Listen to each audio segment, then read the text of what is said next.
The first rule of success is to have a vision. You see, if you don't have a vision of where you go, and if you don't have a goal where you go, you drift around and you never end up anywhere. It's like you can have the best ship in the world, you can have the best airplane in the world. If the pilot or the captain doesn't know where to go, it would just drift around. It would not end up anywhere, or most likely in the wrong place. So I was very fortunate that I stumbled onto my vision. I mean, as you know, I was born in 1947 in Austria after the Second World War. And I didn't really like Austria when I grew up. I couldn't wait to get out of there. I couldn't see myself becoming a farmer or a worker in a factory or anything like that. Even though my parents wanted me to stay there and have a normal life. My father wanted me to become a police officer like he was. My mother wanted me just to stay there and marry a girl with the name of Heidi, hopefully, and have a bunch of kids and run around like the Van Trapp family in The Sound of Music. But that was their vision, not mine. My vision was totally different. I felt that I was born for something special, for something unique, for something big. Do you know how great it felt that I knew where I was going?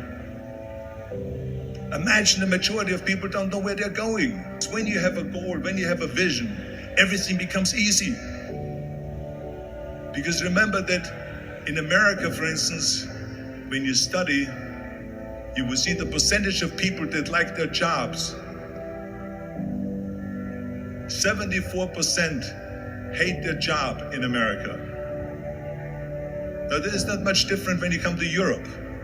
The majority of people don't like what they're doing because they're really not doing it because they didn't have a goal and they followed this goal. They just aimlessly drift around, and then all of a sudden there's a job opening, so they get that job because you have to work. But then when you work, it's a chore. It's work. It's not fun. So if you think about, only a quarter of the people really enjoy what they're doing in life. That is unbelievable if you think about it. So I felt so blessed that I knew what I was doing. It's like a medical student that studies and knows he wants to become a doctor. You know where to go. So I knew where to go. So people always ask me, when they saw me in the gym in the pumping iron days, they said, why is it that you're working out so hard? 5 hours a day, 6 hours a day, and you have always a smile on your face. The others are working out just as hard as you do, and they look sour in the face. Why is that? And I told people all the time, I said, because to me, I'm shooting for a goal. In front of me is the Mr. Universe title. So every rep that I do gets me closer to accomplishing that goal, to make this goal, this vision turn into reality. Every single set that I do, every repetition, every weight that I lift will get me a step closer to turn this goal into reality. So I couldn't wait to do another 500-pound squat.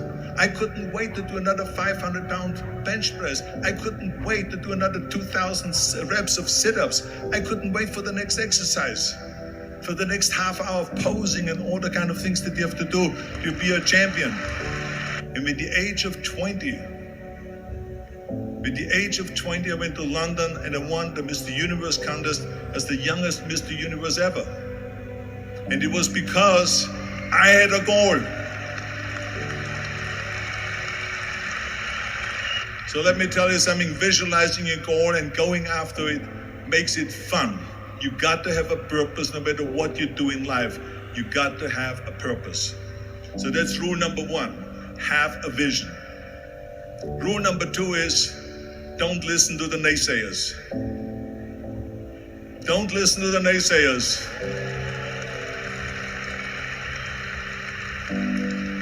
Everything I ever did, the thing that I heard out of people's mouth was, that's impossible.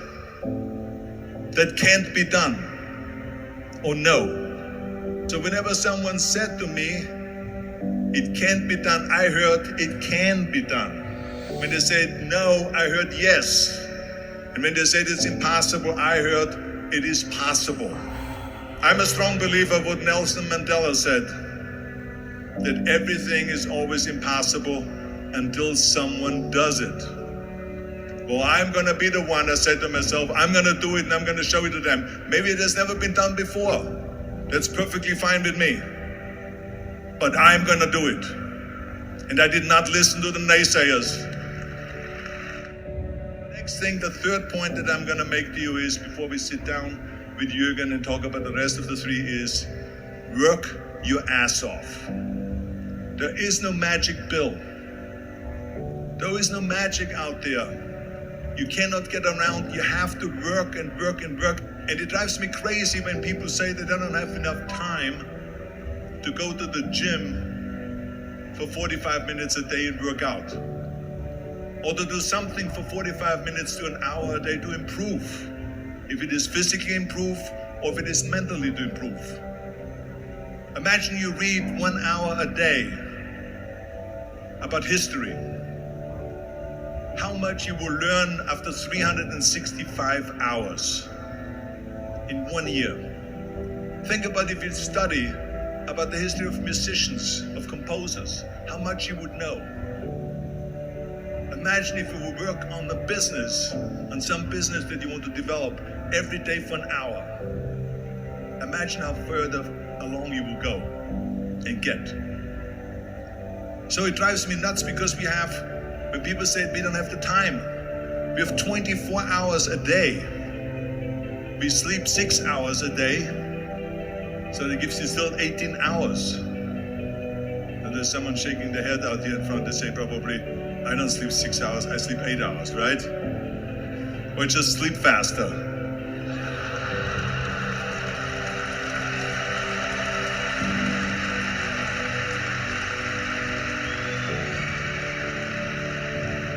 So we have 18 hours a day. The average person works around 8 to 10 hours.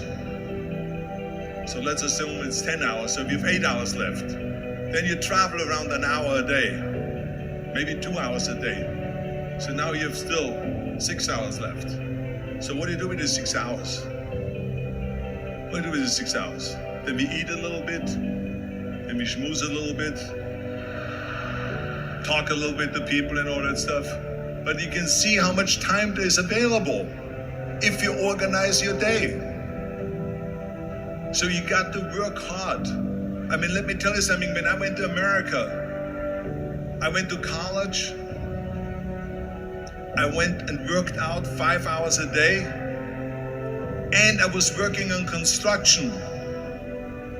Because in those days in bodybuilding, there was no money. I didn't have the money for food supplements or anything. So I had to go to work. So I worked on construction. I went to college. I worked out in the gym, and at night from 8 o'clock at night to 12 midnight, I went to acting class 4 times a week.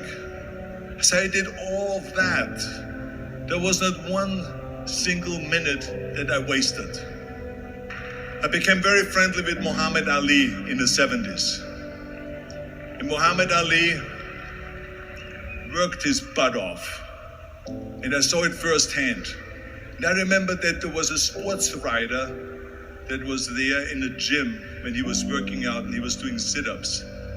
And they asked him, how many sit-ups do you do? And he said, I don't start counting until it hurts. Now think about that. He doesn't start counting his sit-ups until he feels pain. That's when he starts counting. That is working hard. And so you can't get around the hard work. It doesn't matter who it is. As a matter of fact, I believe what Ted Turner said. Work like hell and advertise.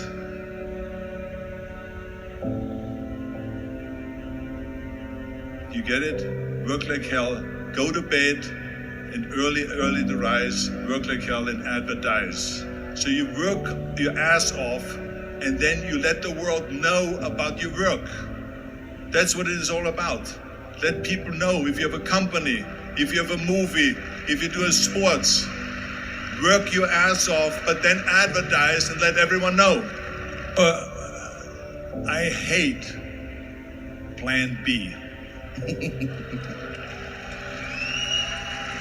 And I tell you why. Because we have so many doubters, as I've said earlier, the naysayers. We have so many of those people that say no and you can't do it, it's impossible. That is okay because we just turn off, as I said earlier, and we listen and we hear the no being a yes. You can't do it, you can do it, and all of that. So that is possible to do that amongst all the negative people around you. But when you start doubting yourself, that's very dangerous. Because now what you're basically saying is that if my plan doesn't work, I have a fallback plan, I have a plan B. And that means that you start thinking about plan B, and every thought that you put into plan B, you're taking away now that thought and that energy from plan A.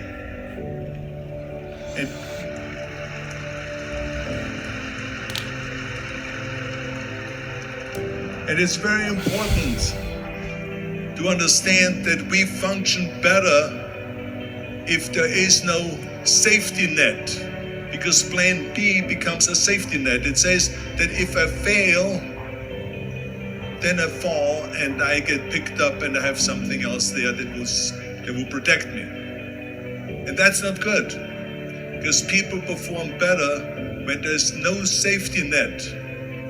People perform better in sports and everything else if you don't have a plan B. To me, it is very dangerous to have a plan B, because you're cutting yourself off from the chance of really succeeding. And the reason, one of the main reasons why people want to have a plan B is because they are worried about failing. What is if I fail, then I don't have anything else? Well, let me tell you something, don't be afraid of failing, because there's nothing wrong with failing. You have to fail in order to climb that ladder. There's no one that doesn't fail. We all fail. It's okay.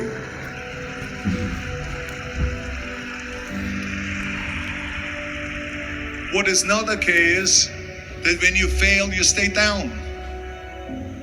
Whoever stays down is a loser. And winners will fail and get up, fail and get up, fail and get up. You always get up. That is a winner. That is a winner.